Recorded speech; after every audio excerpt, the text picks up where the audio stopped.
Warm greetings, good evening to everyone. So nice to have this opportunity to speak on this, hear about this subject, spiritual tools for reviving your inner spark. We also have Portuguese translation and maybe later Spanish. I hope that you can hear well. And you're invited to, if you want, come into camera. It is like interactive and a way to meet as much as we can through this medium. And much appreciate your thoughts, your feedback, your questions. There is a Q&A, so you may get a button to click and any questions you'd like to share. So one thing that came up when reflecting on this, a really beautiful quote by Eden Philpotts. She said, "The universe is full of magical things patiently waiting for our wit to grow sharper." And perhaps ourself is like this. But the inner fire is the most important thing mankind possesses. Really sums up this title. So I'm going to introduce our two speakers who are going to share from their heart, from their experience. First is Heather, who's based in Cambridge, but originally from the States. She's giving a wave. And yeah, she came across Brahma Kumaris some 20 years ago. And she's been sharing all the things she's learned from the heart. And her background is in sort of IT. We call it Silicon Fen here in Cambridge. So also like to introduce Luciana, whose background is a sociologist and teacher. And she's been facilitating courses in meditation, India, US, Europe, Latin America, on many aspects, stress-free living and integral health. And she's coordinating projects connected with UN. And she's national coordinator for Brahma Kumaris in Brazil. So we're really very happy to welcome both of you. So yeah, we normally like to start with sharing, your initial response on the subject, and then it will be like more natural dialogue. Also questions from everyone are welcome. So shall we hear from, go to Cambridge, let's go to Silicon Fen and hear from you what's coming up on this topic. Thank you, Sarah. It's a great pleasure to be with all of you from Cambridge and other parts of the UK and the world in this very hot atmosphere and afternoon here in Brazil, which I imagine that is quite different from the cold that you are experiencing in London at this time of the year. In fact, it's a very, very interesting topic because we have so many demands in terms of the world, in terms of our jobs, in terms of our family responsibilities. And not just that, I think that we live in a moment in the world where there are many, many factors to make us worried, to make us anxious, to make us full of fear. I was just going this morning somewhere by car and I was listening to the radio and it was just saying about the visit of the president of China to Moscow, to Russia, and they are making their agreements for China to give more weapons to Russia. And of course, at the same time, the president of the United States offered $350 million for Ukraine in terms of weapons and so on. So everything is making us so worried what is going on that it's very easy to feel depressed. Also, we see about climate change because I don't know how it is there, your winter, but in our summer here, it doesn't stop raining. Since 2 months, we have daily rain and everything is falling apart and crops are not growing because the rain is just too much and whole cities are being overflown. So with all these circumstances that makes us to feel that we are losing that spark, what can we do?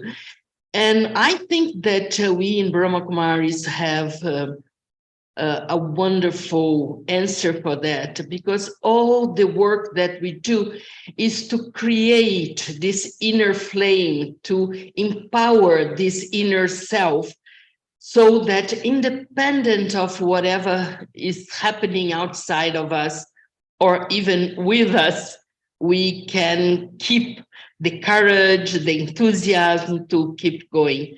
So I understand that it's about this that we are going to be talking today. So if Heather, you want to say something? Nice, thank you. It's a nice introduction to sort of set us up where we are. And one of the things that I liked about this title, it was saying reviving that inner spark. And what that word reviving means is to bring back something that was already there, like something that was once present, to bring it back. And it's really important to realize that, just because otherwise we might be thinking we have to create this inner spark or get this inner spark or something like that. But it's something that we've always had, but maybe it got diminished. And, all the world problems and our own situations that we're facing, it's not surprising that it might get diminished. And we might start feeling a little hopeless. So I like that it points to reviving that inner spark. And one of the things that I sort of just to point to show that inner spark has always been there is, if you look at toddlers who are learning to walk and they fall down, but they laugh about it and they get back up again and they try again. And they never seem to get disheartened by falling. Like, failing just doesn't, it's nothing negative for them. They just keep trying. And it's that inner spark in that little toddler that keeps that drive and motivation going, that he just keeps trying. And if you think about how that inner spark kind of fades away a bit as we get older, and then failure becomes something to be feared, and we might even avoid things to avoid failing. If we had to learn to walk as adults, it probably wouldn't happen, or it would happen in very few cases. Like, the walkers would be the Olympians of the world. And so that inner spark from, that toddler has to do something that's very difficult to do, but they manage it on a daily basis to learn that, to achieve that. So that's what we're reviving. And I thought of 3 tools. Raj Yoga actually teaches us that we have many tools under our belt, that we have many powers with us to help us achieve what we want spiritually. But I chose just 3 to look at. And these are like that inner spark is always there. These tools are always with us, but if they've not been used for a while, they might be a little bit rusty. They might need a little bit of dusting off. and then get them used so that they become stronger. And the more they're used, the stronger they become. So the first one that I chose three that I thought would be really a good starting point. And the first one is acceptance. And this is, just to be clear, this is an acceptance of accepting where you are, accepting the situation. It's not to say that you're siding with someone or siding with something. The situation might not be great, but you're accepting that it's there. Someone who's weak in acceptance, they're going to be in denial. They're going to be putting their head in the sand. They're not going to be able to face things because they just won't accept it. And this leaves them sort of swimming around in confusion because they're avoiding the truth. Acceptance requires courage and trust, and as this grows stronger, then there's that, it builds a foundation of truth. So it gives you something to build upon, and it creates a strong positioning for you. So I felt acceptance was really important, like starting point. Yes, when I think in terms of acceptance, I especially think in terms of accepting my singularity, my uniqueness. Because what I can see that a lot of people, even in Raja Yoga, even people who practice Raja Yoga, many times they try to be like someone else. They try to compete with someone else. They try just to compare themselves with someone else. I see that it seems that there is a difficulty and not accepting that each one is very, very different and very unique. Somehow these differences that we have in terms of personality, in terms of background, in terms of life experiences, seem to be creating doubts in people. And I think that they are beautiful because they help us to complement each other. So some people have more one kind of quality, one type of tendency. So if we see these differences and accept these differences and see them with beauty, and not just beauty, but valuing them, of course, underneath, in terms of our deep self, we are quite similar to each other as souls, as spiritual beings, as children of God. But in terms of the way that we live in the world, we are very unique. And I think that when you say acceptance, maybe because what I've been hearing around me with the students and the family, spiritual family around me, I'm tending to underline this, the importance of accepting who you are. And you mentioned about the toddler, how they fall and then very quickly they get up and they laugh off their fall. And I think that there are two reasons why they can do that.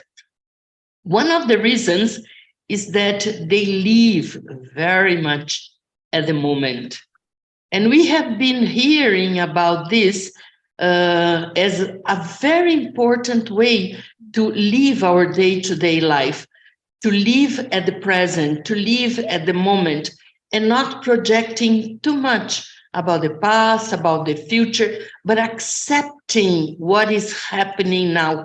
because reality, that it is what is happening now, is very powerful. We cannot fight with reality. So accepting the now, the present moment, it seems important. And the second thing why I feel that the toddler has this capacity to mold to the moment and to the situation is that they are less intellectual, less theoretical.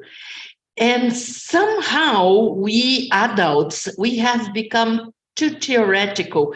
And unless we bring it to our experiences and live it in a more simple way, easy way, if we are too complicated and very theoretical, you are from IT background, which is a very complicated area of work and study. So you can understand very well this. So to become more simple in the way that we think, so that we can be more like a child. Yeah, exactly. Yeah. So the acceptance is just that. It's just accepting where we are and start with that foundation of truth. Be honest where you are. And I felt that's why acceptance was really key. And another tool is gratitude. And gratitude, well, if you have the absence of gratitude, or if you're weak in gratitude, then you tend to be a person who's going to complain a lot. Nothing will be right.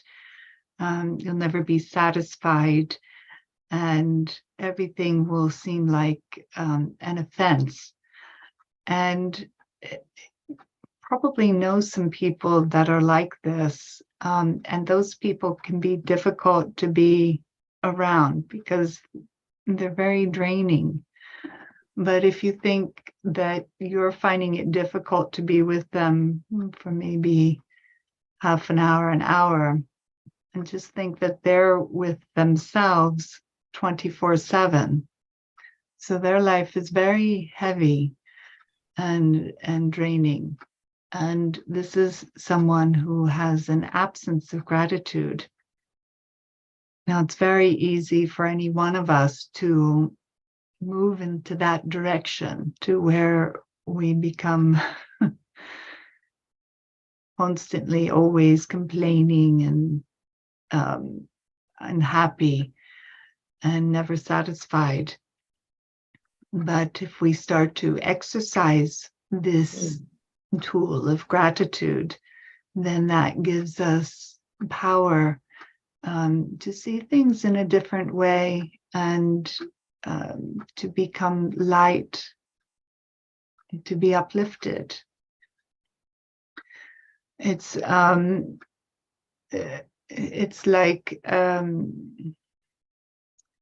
someone who is not having expectation, but is able to see everything that comes his way as a gift. So, for example, if the night before I park my bike and it's in good working order, it's been working every day for the last week, I might have this expectation that tomorrow when I need it to go to inner space, it's going to be in good working order again. And it's not an unreasonable expectation. It's an ordinary thing. But if I go outside and I see the bike and it has a flat tire, there's going to be disappointment because I was expecting the bike to be in good working order. So this disappointment, it might be a little disappointment, it might be a big disappointment, especially if I'm in a rush. So anytime we build expectations, we're setting ourselves up for disappointment. And we're not seeing where we can be grateful for things. because that expectation, we feel entitled to having a working bike, for example. So this development of gratitude means to see things in a different way, that anything that is present for us, it's something to be grateful for. So if the bike is in good working order, I can be grateful that it's in good working order, that it's available for use. If I wake up and the day is sunny, I'm not having to cycle in the rain, I can be grateful for that. If it's raining, I can be grateful for that. It's this practice of being grateful, not having this feeling that I'm entitled to this or I should have that, it should be this way, but instead to be grateful for the times it does go my way. Or when things sort of cooperate to make things a little easier for me, I can be really grateful for that. And as we build on this gratitude, then our heart starts to feel lighter, because what's actually happening is we start to feel really fortunate, really lucky.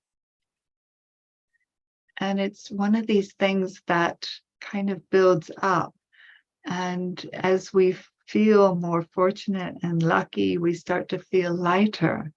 So we're not burdened with complaint, but we're having that natural happiness that comes along with feeling fortunate. We start to feel light. So this tool of gratitude is like a very sustaining tool. It won't just help to grow that inner spark, but it'll help to sustain it as well, which is really important. And so that's why I chose that for second tool. And for the third tool. Yes, I think that commenting about gratitude, I think that maybe is to have a positive attitude to whatever happens, because of course some things are uncomfortable, some things are unexpected, some things require a lot of work or effort, but we can have a positive attitude to whatever is happening. I can give you a very private and personal experience in terms of that, because I come from a family of divorced parents, and they divorced when I was 14, and that created a lot of sorrow for me at that point in my life. But it's very interesting because afterwards, when I realized that because they were separated, I got a lot more of freedom in my life to do whatever I wanted and to choose the path that I selected for myself, because they were not controlling me, because they were living their lives a little bit independent. So when I came across the Brahma Kumaris with the age of 23, and that was 44 years ago, I was very free, very independent to choose this life.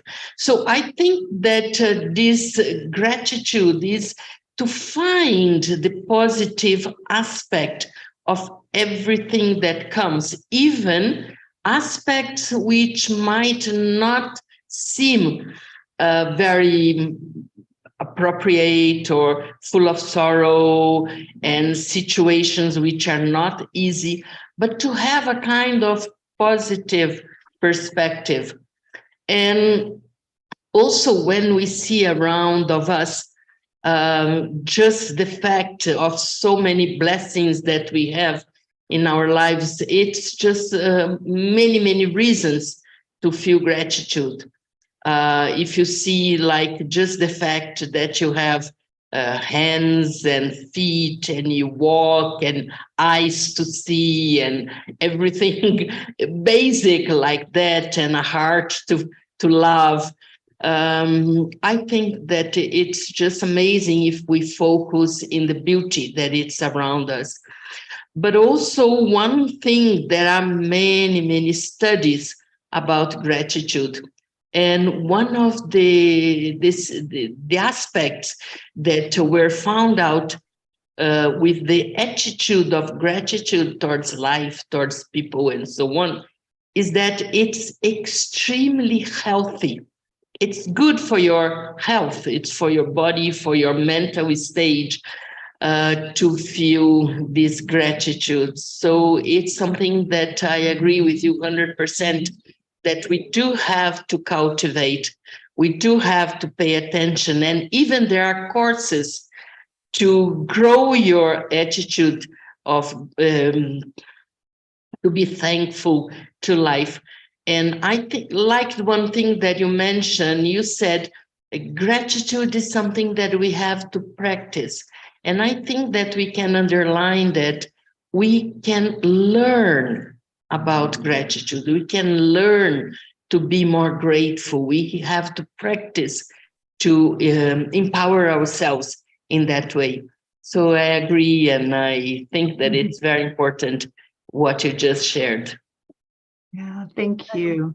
Sometimes it's said that being grateful for not having toothache, which is nice because we know toothache. Someone said in the chat, even though I'm aware of my blessings, I can still feel very sad. I don't know if either of you would like to comment on that. Yeah, I think I sometimes have feelings like that as well. You know, I can't think of the reason why I'm sad, but I'm having a feeling of sadness. And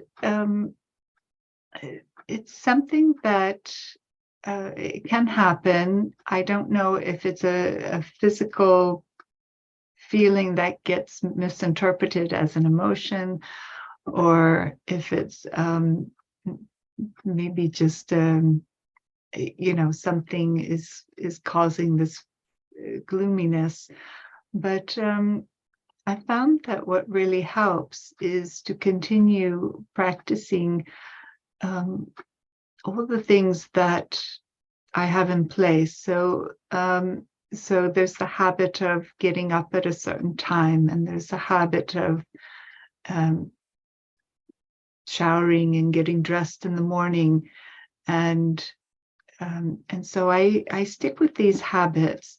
They're my disciplines, and these disciplines sort of carry me through, so that if I'm feeling a bit off or under the weather, I continue with that.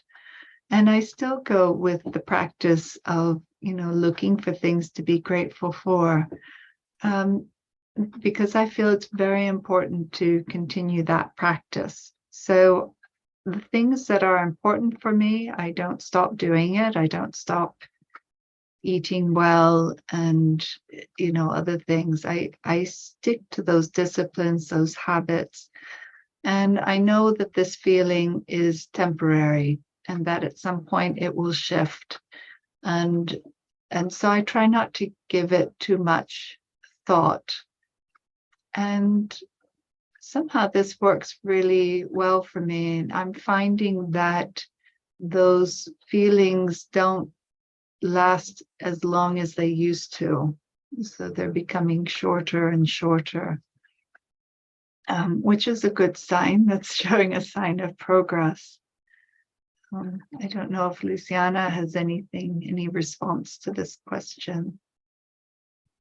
Yeah, I think that somehow with time, with the experiences of life, we can say that we became addicted to sorrow. Everything around us seemed to be taking us to that experience as an experience that it's normal, an experience that it's expected from us. in terms of the difficulties of life, in terms of whatever happens into the world. And I think that we create many times this habit of being sad. And I think also that we cannot neglect that physically there are hormones that can help us to feel more happy or to feel more sad. So I think that all of these we have to take in consideration. It's not just a simple answer.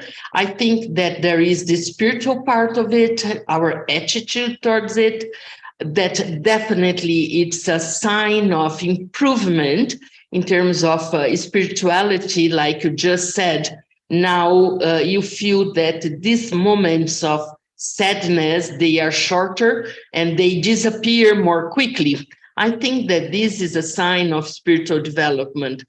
But at the same time, I'm very practical. I'm a very practical person. And I like to see also in terms of the physicality of everything. And I pay attention, how is my night sleep and how is my blood with all the minerals and the proteins that should be having, because we know that if our vitamin D3 is diminished, or if our vitamin B12 is diminished, there is a tendency to sadness, to melancholy. So I think that it's both factors. On one side, the spiritual development, like you said, we have to be more attentive, that we don't fall into the pit of being sorrowful and create this habit.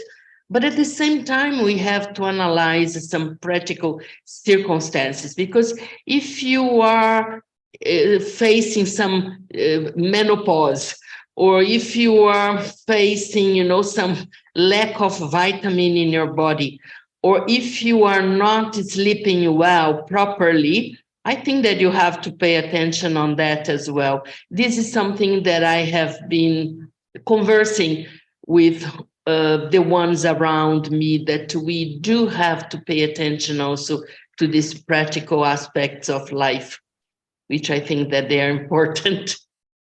Yeah, that's really true. If anything is lasting for a long time, go see a doctor and get it checked out. Hopefully these things will just pass. But if it's not passing, then to get it checked out. But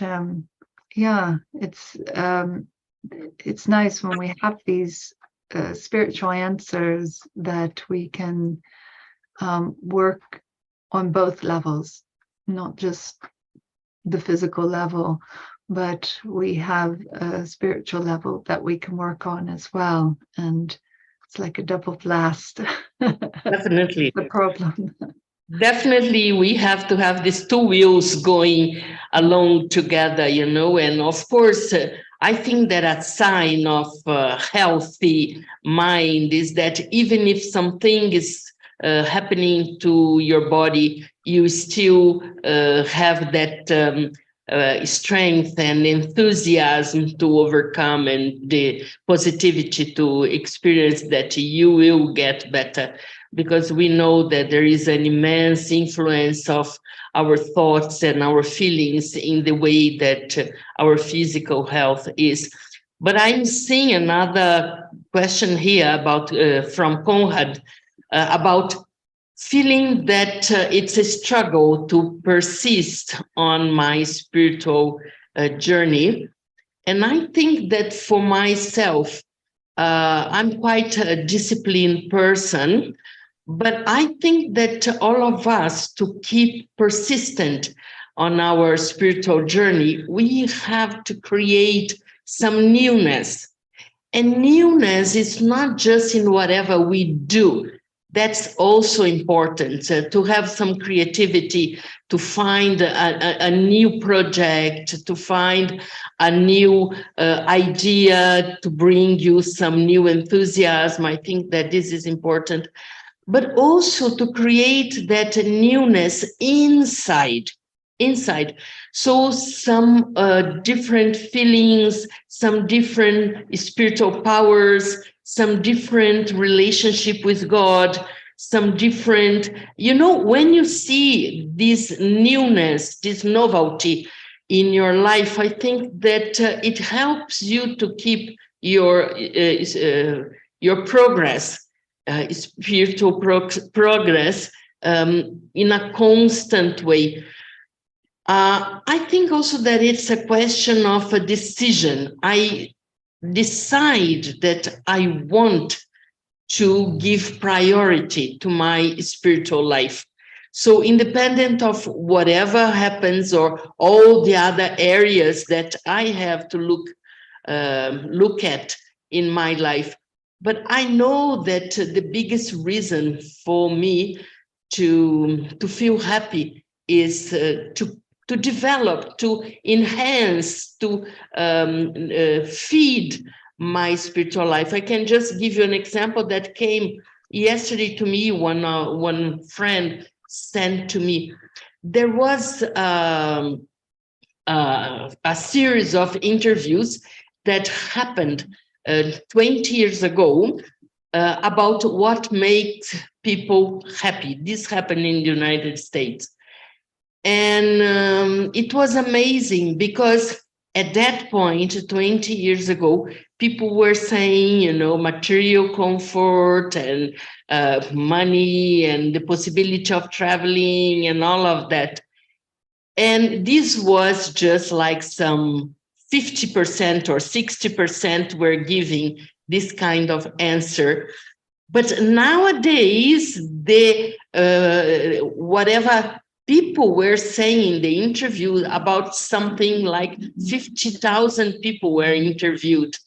They were saying that it was their spiritual experiences and their spiritual conquests that were giving them the greatest feeling of happiness. So I think that when we understand and we really take this decision in life that independent of whatever happen, I will keep my spiritual life as the priority for myself. So I don't know, I did this decision. It was not an easy decision because there are many temptations from all sides. But once you realize the importance, you should give that the priority. I don't know, what do you think, Heather? And also you have a third value that you wanted to share. Yeah, it actually leads in nicely to that third value, which was determination. And yes, you make the decision, but what keeps you on that decision, it's that determination. And if you're lacking determination, there might be the temptation to give up or to give in. And if that happens, then you start to become stuck. You stop moving forward, really. So determination is really good. There's times when you have to make difficult decisions. Like you said, you had to decide. Once you decide, then that sort of gets you going. But sometimes the decisions are very difficult. You have to cut something out. You have to give something up. You have to cut out some waste somewhere. And determination sort of, you know what your goal is. So that determination keeps you on track to that goal. And then it helps you to deal with those things that you have to cut out. Obstacles get in the way, you have to overcome them. Determination backs you up there as well. So it's not something that is, they say like willpower kind of goes hand in hand with determination. They say you have to build up your willpower. It doesn't, you can't just say, I'm going to use willpower, and then it's like strong and ready for you all the time. But it's something that has to be used and built up and strengthened. And I see determination the same way.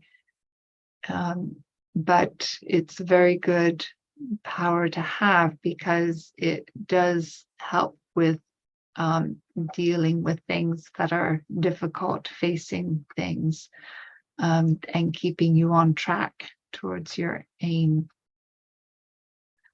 Yeah, I think that determination is very much related in this situation to a spiritual agenda that you have to create for yourself.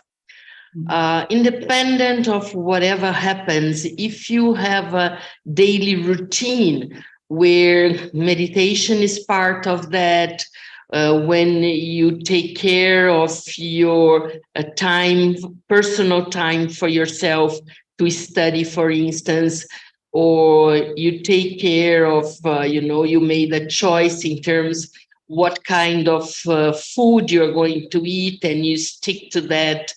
I can give you one example. Simple. I've been vegetarian since many, many years. I've been vegetarian since I was 18. But about 7 or 8 years ago, I started to be aware of all the sorrow and all the terrible things that they do with the cows and the calves and so on. So I decided to take a plant-based diet, so vegan, let us say.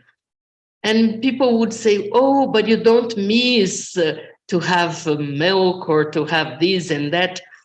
And I answer them, look, it's not a question of missing or not. Milk I never was a fan of, but I used to love cheese. And cheese is such an easy thing, because wherever you go in the airport, at the airport, or in a friend's home or anywhere, you can have a cheese sandwich, for instance.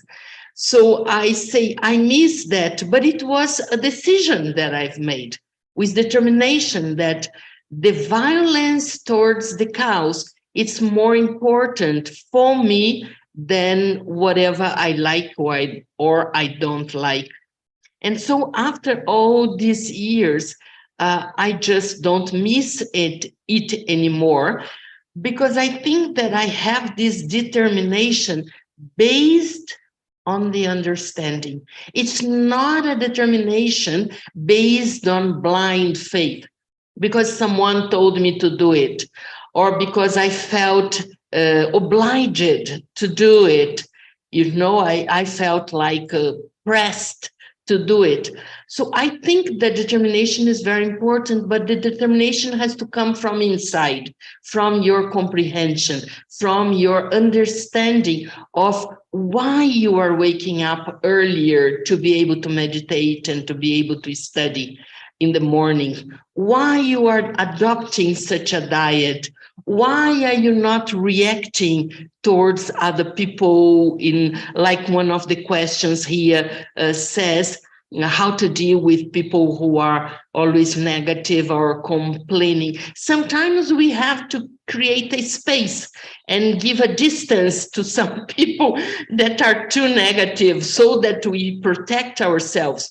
But in other moments, just feel, for instance, that these people are just playing their role and they are acting like that because they don't know another way. So you just inspire them with your different attitude, your different reaction. So I think that this determination is very, very important, but it has to come through this attitude of understanding. Why you are not complaining? Why are you not being negative? Why are you deciding to live such a life or to have these attitudes and so on? I think that in what I've noticed in my life is that as you clean more and more your thoughts, you clean more and more your feelings, it seems that this become more natural. So it's just like the transformation is more natural. In fact, you start to feel your transformation as a sign of your spiritual progress. So that's what I've been feeling in my life. I've heard people to say, I will never going to be vegetarian. I will never wake up in the morning. And then suddenly they are doing it without effort. It's just because this cleansing process inside takes them to habits, to attitudes, to behaviors which are more positive. So sometimes we don't have to think so much about the negative people or the ones who are complaining, and just inspire them to clean more whatever the stuff that they have inside. Yeah, I really like what you say, and especially determination without understanding becomes blind faith or blind ritual or something. Yeah, that understanding really helps with keeping determination and making that stronger, and that staying power. So it's lovely. The question about difficult people. One story came to mind. It was one of our students, and we were talking about being a good listener in this class. Anyway, she had a friend or an acquaintance who used to complain a lot, and she decided to just let this person just as long as they wanted to, just whatever they had to say, just to let it out. And then her role was just to listen. And she said it was mostly in one ear, out the other. But it gave this person a platform to just speak whatever they had to. And the thought was, if she waited long enough, then the person would run out of things to complain about. She said it took a long time. I think it was between 1 and 2 hours. She didn't say anything. She just let the person continue. But she said, yeah, eventually she ran out of things to say. Interesting. And what that does for that person, it gets it out of their system. Or at least that was the idea. She felt it was a good practice, but I can't remember what were the benefits out of it for her. But yeah, if we realize that, some people, this is acceptance, accepting that some people are just negative, and that's where they are right now. So we accept that and we let them have their space, but we also have to protect ourselves. So if it's starting to affect us, maybe we need to make that distance. But also, if we can let it in one ear and out the other, and just give them that space to say and express what they need to, maybe that will help them do some of that cleaning. And what a treat or a gift we can give to others if we can be that space for them. So there's a question that's come up. We have 10 minutes, and the question is about having little time, so it's quite relevant in this.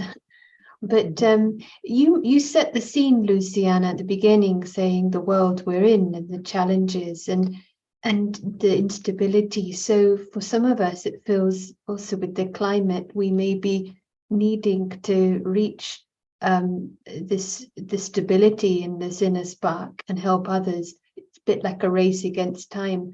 So is there anything else that you'd like to say? Because person, they say they're spiritually aware, but what would it be that we really need at this time to, apart from what was being shared, anything else?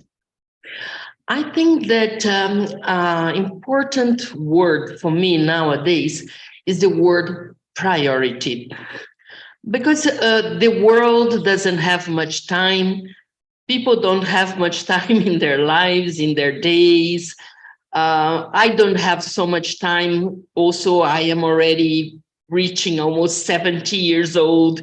So, I don't know how many more years I have, especially in terms of health and so on. Though my parents are very good inspiration in that. My mother will be 90 next month and my father is 95. But I think that the clue word is priority. Sometimes we have like the option to do something, to go somewhere, to buy something, to be with some people, to travel somewhere.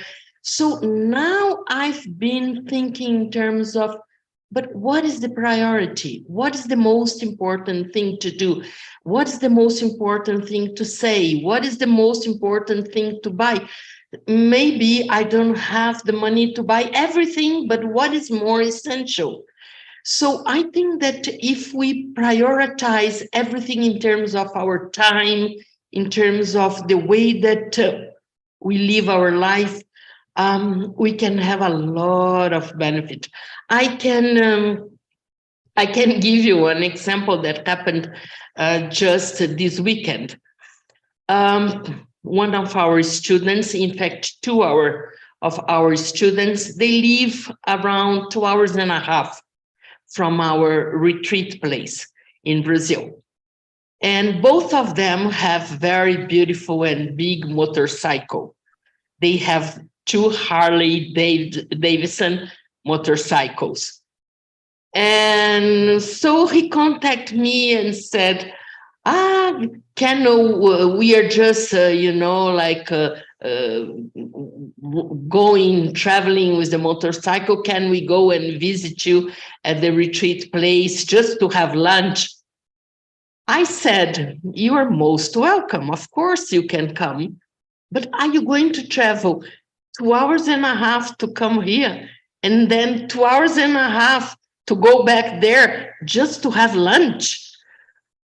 He said, well, but you don't know, our motorcycles are wonderful and so on. Then I told him, yes, when I was 15 years old, I also wanted to have a motorcycle. And my father said no, because he said that it was very dangerous. And since then, I don't have more interest in motorcycles. So I told him like that, and he laughed. But what I want to say, it's not a priority in my life to travel 5 hours just to go around with a motorcycle. Is this a priority for someone who leads a spiritual life? I could be doing something more important, unless while driving my motorcycle, I'm also meditating. I'm also planning some good stuff for my life, unless, I'm using that time to have some insights, I don't know. But otherwise, I think that is a question of priority. How are you using your time, your energy, your money, your words, everything.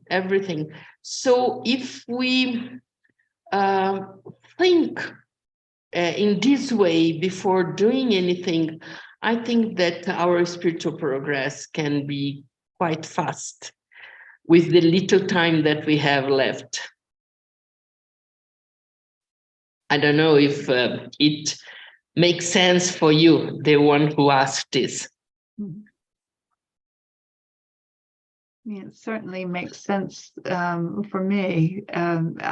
Where anything is limited, priority, is is key. everything has to be prioritized. So whether it's time, whether it's money, whether it's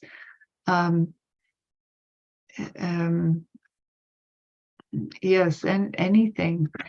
So so I like that, and it's something, it becomes very easy to forget, like get back into old habits and forget to have that attention to prioritizing. But it's something we need to keep coming back to. Yes.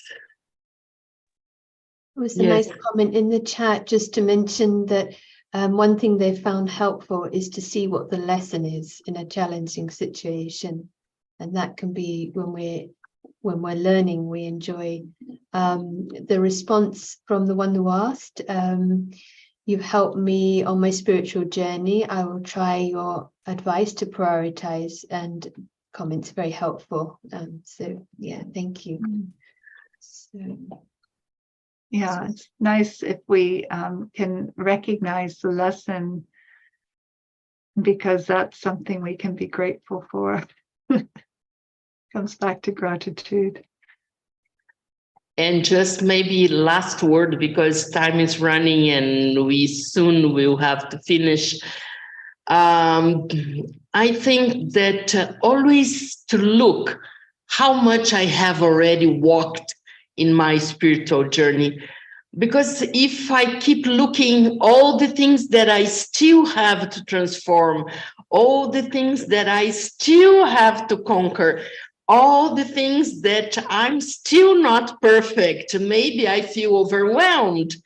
I think that when I think about how much I have already conquered, how much I have already transformed, how much, and sometimes we don't even notice, because everything that we have already transformed became natural in our lives. So sometimes we don't even value it.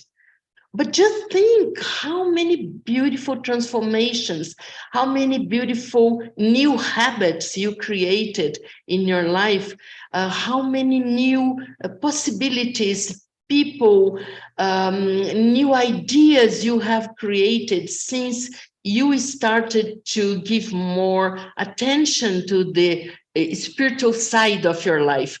So I think that that's very important, so that we don't limit ourselves to whatever we have not done yet, but the opposite, how much we have already done. So this inspires me very much when I think who I was and who I am now. And I'm sure that in this way, I'm going to be even better in the future. Yeah, it's always helpful to take a moment just to look back. Who was I and where am I now? And to get that perspective, and then realize, okay, what's left to do? But in context of that whole journey, not just what am I lacking, but how is the journey going?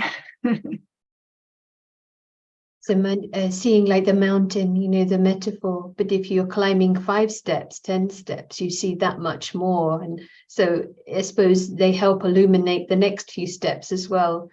And it gives a taste of what it is when we start the journey, we perhaps don't even realize the full scale of the potential. So very helpful. There's some very nice comments and much appreciation. I would like to also just extend appreciation to both of you for sharing, and the exchange, especially enjoyed. I'm wondering maybe if Luciana would like to share just maybe guiding a meditation for a couple of minutes to close. Sure, just for us to sit down quietly, have some deep breath, absorb so many enlightened ideas that we have been sharing in the last hour.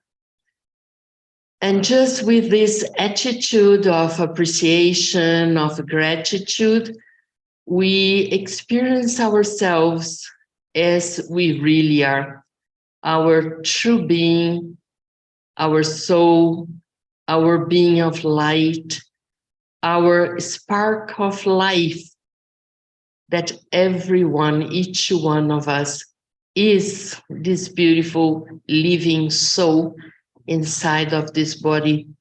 So we just experience this and we feel grateful to be who we are.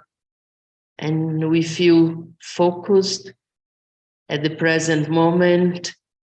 And as we become aware of our greatness, of our beauty, of our value, it's so much easier to feel closer to the Supreme Being, the being of light, the being of virtues, the being who is the almighty authority, which is just like the sun of light and love. So with this feeling of greatness, we are just open to experience the company, the rays, and the virtues of this supreme soul, the supreme being. So we just stay one moment in silence, being bathed, receiving all his light and his qualities, and just absorbing in silence.